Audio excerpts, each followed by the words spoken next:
Hello मित्रों, कैसे हो? सब ठीक ही होंगे।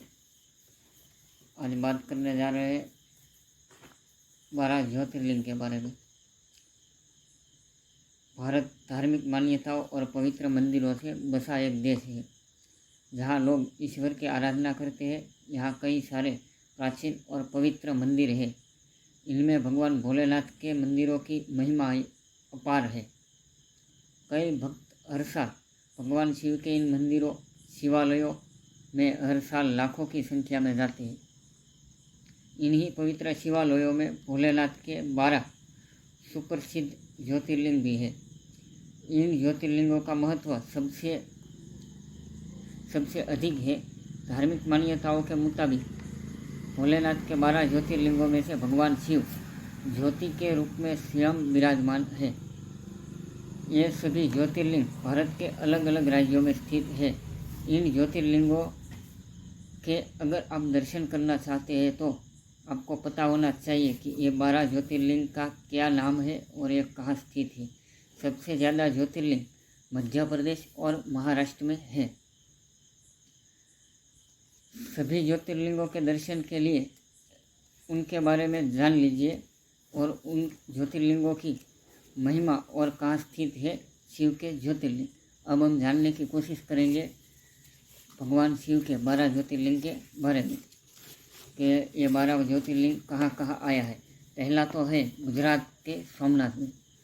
सोमनाथ ज्योतिर्लिंग ज्योतिष शास्त्रों के अनुसार सोमनाथ ज्योतिर्लिंग भारत का ही नहीं अपितु इस पृथ्वी का पहला ज्योतिर्लिंग माना जाता है। यह मंदिर गुजरात के सौराष्ट्र क्षेत्र में स्थित है तथा यह कहा जाता है कि शिव पुराण के अनुसार जब चंद्रमा को दक्ष प्रजाति ने क्षय रोग होने का शाप दिया था, तब चंद्रमा ने इसी स्थान पर तप कर इस शाप से मुक्ति पाई थी। ये हो गया गुजरात सोमनाथ का सोमनाथ ज्योतिर्लिंग। दूसरा है मल्लिकार्जुन।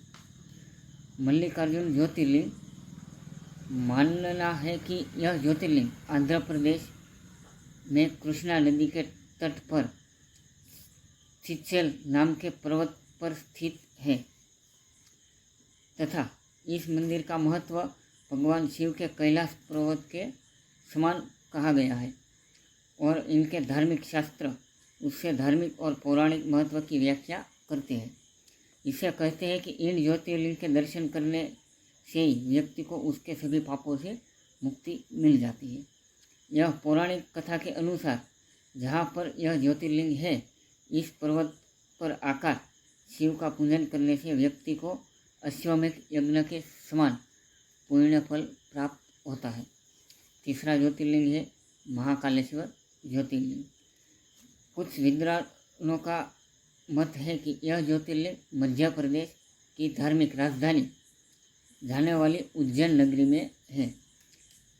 महाकालेश्वर ज्योतिर्लिंग की विशेषता है कि ये एकमात्र दक्षिणमुखी ज्योतिर्लिंग है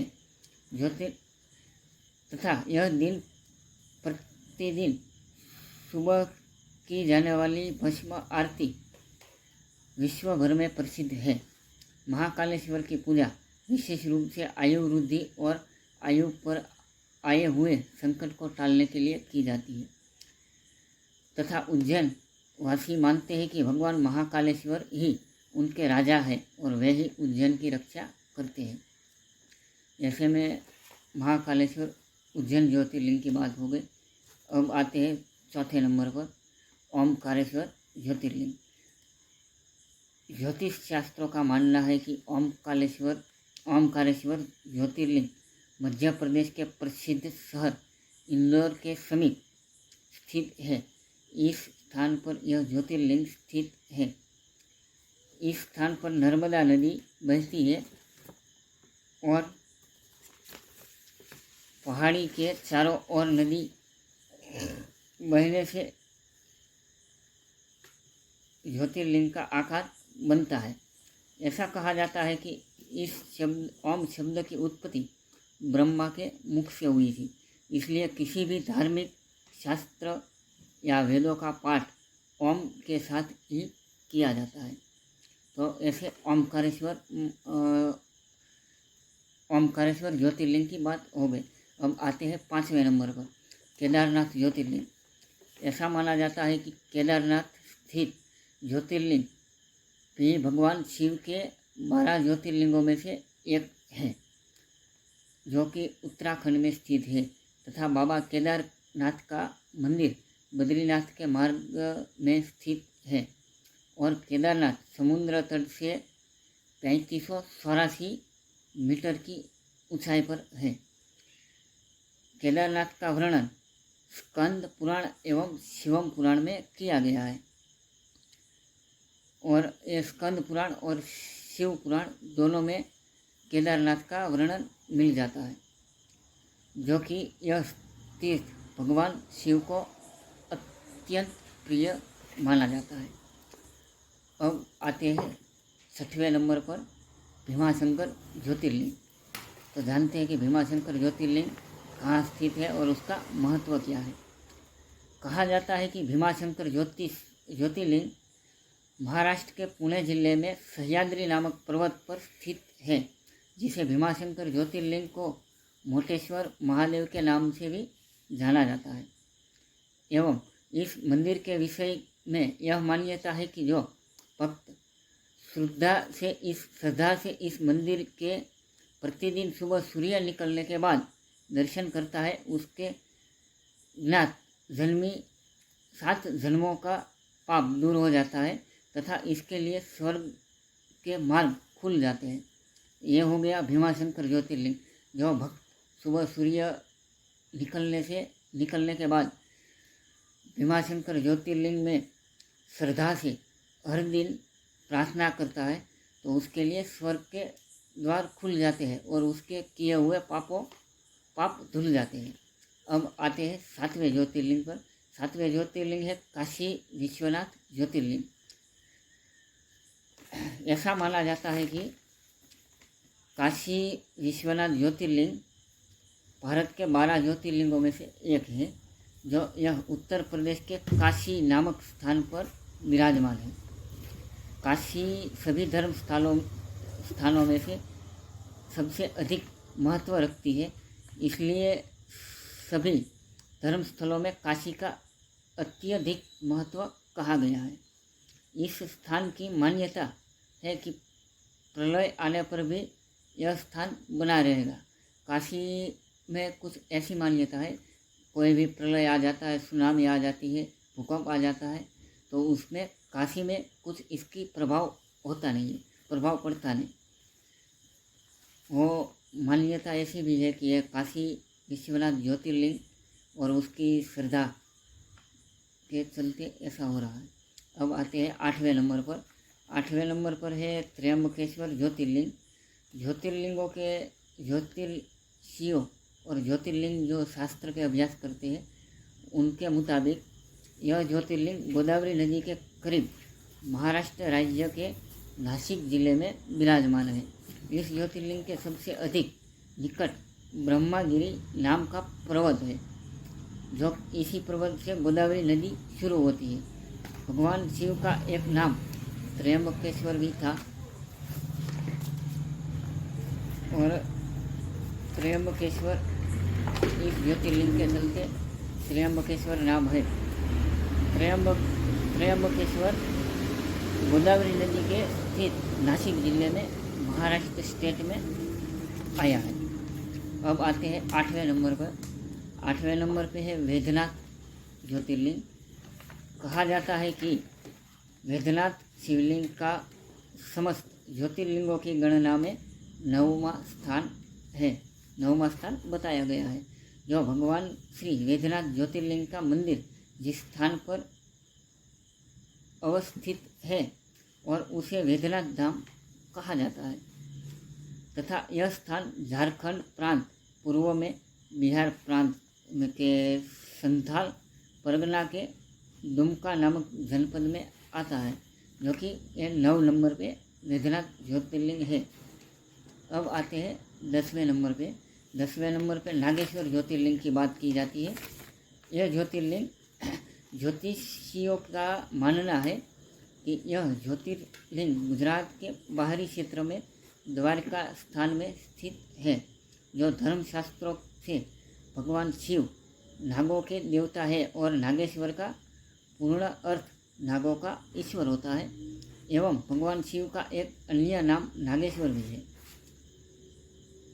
जो द्वारकापुरी से भी नागेश्वर ज्योतिर्लिंग एवं नागेश्वर ज्योतिर्लिंग की दूरी 17 मील की है तथा इसे ज्योतिर्लिंगों की महिमा में कहा गया है कि जो व्यक्ति पूर्ण श्रद्धा से और विश्वास के साथ यह दर्शन के लिए आता है, उनकी सभी मनोकामनाएं पूरी हो जाती है। कि जो कि नागेश्वर ज्योतिर्लिंग जो द्वारका से 17 मील की दूरी पर है, वहाँ पूरी श्रद्धा आस्था से कोई दर्शन करने के लिए जाता है तो उसकी हर मनोकामना पूरी होती है। अब आते हैं 11वें ज्योतिर्लिंग पे। 11वां ज्योतिर्लिंग है रामेश्वर। रामेश्वर ज्योतिर्लिंग, अब इसके बारे में बात करते हैं। कहा जाता है कि यह ज्योतिर्लिंग तमिलनाडु राज्य के रामपुर नामक स्थान में स्थित है, जो कि भगवान शिव के 12 ज्योतिर्लिंगों में से एक होने के साथ साथ यह हिंदुओं के 4 धामों में भी एक है। एवं ज्योतिर्लिंगों के विषय के यह मान्यता है कि उनकी स्थापना स्वयं भगवान श्री राम ने की थी और भगवान राम के द्वारा स्थापित होने के कारण ही इस ज्योतिर्लिंग को भगवान राम का नाम रामेश्वरम दिया गया है, जो कि तमिलनाडु के एकदम दरिया के किनारे समुद्र तट पर और श्रीलंका के जाते हुए कुछ राम सेतु है, वहीं लास्ट में ये रामेश्वरम ज्योतिर्लिंग पाया जाता है और वहाँ श्रद्धा अर्चना से कई ज़्यादा धार्मिक लोग दर्शन करने के लिए जाते हैं। ये एकदम भारत का आखिरी, श्रीलंका के और भारत दोनों के बीच में और तमिलनाडु में है। अब आते हैं 12वें नंबर पर। 12वें नंबर पर है धृष्णेश्वर मंदिर ज्योतिर्लिंग। अब बात करते हैं धृष्णेश्वर मंदिर ज्योतिर्लिंग की। ज्योतिष शास्त्र के अनुसार धृष्णेश्वर महादेव का प्रसिद्ध मंदिर महाराष्ट्र के संभाजी नगर के समीप दौलताबाद के पास स्थित है। यह मंदिर महाराष्ट्र के संभाजी नगर के समीप, संभाजी नगर के नज़ीक दौलताबाद नाम का एक स्थान है, उसके नज़दीक में है, जिससे धृष्णेश्वर का धृष्मेश्वर के नाम से भी जाना जाता है। जिसे धृष्णेश्वर या तो धृष्मेश्वर, दो में से कोई एक नाम से भी जाना जाता है। दूर दूर से लोग यहाँ दर्शन के लिए आते हैं और आध्यात्मिक शांति प्राप्त करते हैं। भगवान शिव के 12 ज्योतिर्लिंगों में से यह अंतिम ज्योतिर्लिंग है, जो कि धृष्मेश्वर ज्योतिर्लिंग जो महाराष्ट्र में है, संभाजी नगर के नज़दीक। यह ज्योतिर्लिंग 12वां है और भगवान शिव के 12वें ज्योतिर्लिंग में 12 ज्योतिर्लिंग में इनका नंबर 12वां है। ऐसे में बात हो गई भगवान शंकर के ज्योतिर्लिंग की। ये 12 ज्योतिर्लिंग भगवान अभी सावन में भगवान शिव की पूजा अर्चना करते हैं और 12 ज्योतिर्लिंग कहाँ कहाँ पाया गया है, इसकी क्या मान्यता है, इसका पौराणिक कथा क्या है, कहानी क्या है और इसकी पूजा अर्चना कहाँ कैसे की जाती है, और ख़ास करके सावन महीने में भगवान शिव के शिवलिंग का एक अलग ही उसका महत्व होता है और पूजा अर्चना भी सावन में ही ज़्यादा होती है।